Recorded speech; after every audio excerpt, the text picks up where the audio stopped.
हाय बच्चों, कैसे हो आप लोग। आज हम आपको ज्यामितीय आकृतियों के बारे में पढ़ाएंगे। ज्यामितीय आकृतियों के अंतर्गत हम पढ़ेंगे पहला वर्ग, दूसरा पढ़ेंगे आयत, तीसरा पढ़ेंगे त्रिभुज और चौथा पढ़ेंगे वृत्त। सबसे पहले हम वर्ग को पढ़ेंगे। ऊपर वर्ग है पापा, ऊपर वर्ग है। हाँ बेटा, आप बैठिए, अभी हम आपसे बात करते हैं। वहाँ बैठ जाइए। हम कोई पढ़ेंगे। आपको पढ़ाएंगे बेटा, वीडियो रिकॉर्ड हो रहा है ना, ये पढ़ा लेंगे तब आपको पढ़ाएंगे, ठीक है। बैठ जाइए। हमको पढ़ना है वर्ग के बारे में। वर्ग क्या है, इस चीज़ को समझिए।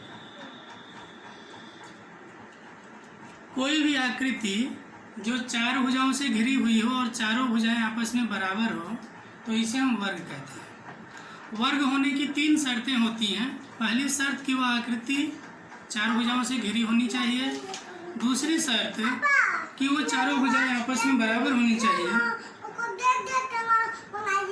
हाँ ठीक है, आप जाइए, आपका देख के ही पढ़ाएंगे। तो पहली शर्त यह है कि ये आकृति चार भुजाओं से घिरी होनी चाहिए। दूसरी शर्त यह है कि चारों भुजाएं आपस में बराबर होनी चाहिए। और तीसरी शर्त यह है कि इन चारों भुजाओं के अंतर्गत जो चार कोण बने हुए हैं, ये चारों कोण आपस में बराबर होना चाहिए। तो इस वर्ग के बारे में हम ये जान सकते हैं कि अगर बेटा हम अपने स्कूल के बच्चों को पढ़ा रहे हैं, उनको जब पढ़ा लेंगे ना तब आपको पढ़ाएंगे, ठीक है। और आप जो लिखे हैं उसी को देख के पढ़ा रहे हैं, ठीक है। ये जो आप अपने ब्लैक बोर्ड पर लिख कर दिए हैं ना, अच्छा ठीक है, उसको देख के ही पढ़ाऊंगा, ठीक है। आप बोलिए मत, चुप रहिए, ठीक है। हाँ, देखते रहिए। और जैसे मान लीजिए कि एक वर्ग है, इस वर्ग की भुजा 10 सेंटीमीटर है। तो जैसा कि मैंने कहा कि वर्ग की चारों भुजाएं बराबर होती हैं, अर्थात ये भी 10 सेंटीमीटर होगा, ये भी 10 सेंटीमीटर और ये भी 10 सेंटीमीटर होगा। इस वर्ग के अंतर्गत दो चीज़ों को हम पढ़ेंगे। पहली चीज होगी परिमाप। परिमाप को पढ़ने के उपरांत हम पढ़ेंगे क्षेत्रफल। परिमाप क्या है? किसी भी वर्ग के चारों भुजाओं का योगफल परिमाप कहलाता है। किसी वर्ग के चारों भुजाओं का योगफल परिमाप कहलाता है। अर्थात परिमाप बराबर ये 10 धन 10 धन 10 धन 10। अगर हम चारों भुजाओं को जोड़ देते हैं तो ये कितना मिलेगा? 40 सेंटीमीटर। और ये 40 सेंटीमीटर क्या होगा? इसका परिमाप होगा। एक छोटा सा उदाहरण समझिए कि आप चार भाई हैं और आपके पिताजी आप चारों को 10-10 रुपये देते हैं। अगर मैं आपसे पूछूं कि आपके पिताजी के कितने रुपए खर्च हुए तो आप यही बताएंगे 10 और 10 20, 10 30 और 10 40, उनके 40 रुपये खर्च हुए। आप इसको दूसरे तरीके से भी बता सकते हैं कि जब चारों को 10-10 रुपये ही दिए हैं तो 10 का 4 गुना करके भी हम बता सकते हैं कि पिताजी के कितने रुपये खर्च हुए।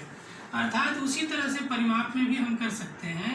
जब एक भुजा 10 सेंटीमीटर है और चार भुजाएं हैं, चारों भुजाएं आपस में बराबर हैं, तो हम कह सकते हैं कि इस त्रिभुज का परिमाप 40 सेंटीमीटर होगा।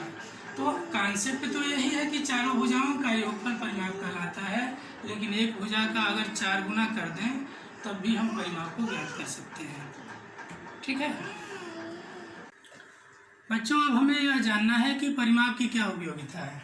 अब जैसे मान लीजिए कि एक खेत है, ठीक है। इस खेत कि एक भुजा 20 मीटर है और एक खेत वर्गाकार है, अर्थात 20 मीटर यह भुजा है, बाकी 3 भुजाएं भी 20 मीटर हैं। तो सबसे पहले अगर यह पूछा जाए हमसे कि इस खेत का परिमाप क्या होगा, तो इस खेत का परिमाप इस खेत के चारों भुजाओं का योगफल होगा। लेकिन साथ ही साथ अगर यह पूछ दिया जाए कि इस खेत के चारों तरफ एक घेरा तार लगाना है तो कितने मीटर तार की आवश्यकता होगी, तब भी हमको परिमाप ही निकालना है, क्योंकि चारों भुजाओं का योगफल परिमाप होता है। और इस खेत के चारों तरफ अगर एक घेरा तार लगाना चाहते हैं तो फिर हम इसका परिमाप निकालेंगे और ये होगा परिमाप बराबर 4 गुणे भुजा। 4 और गुणे भुजा, भुजा कितना है 20, अर्थात 20 चौको 80 मीटर।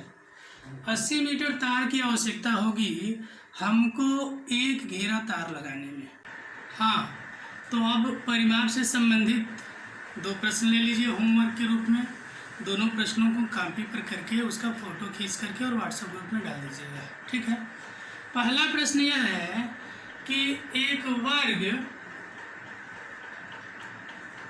जिसकी भुजा 18 सेंटीमीटर है, वर्ग का परिमाप क्या होगा?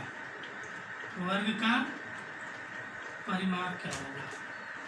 पहला होमवर्क है। दूसरा है एक वर्गाकार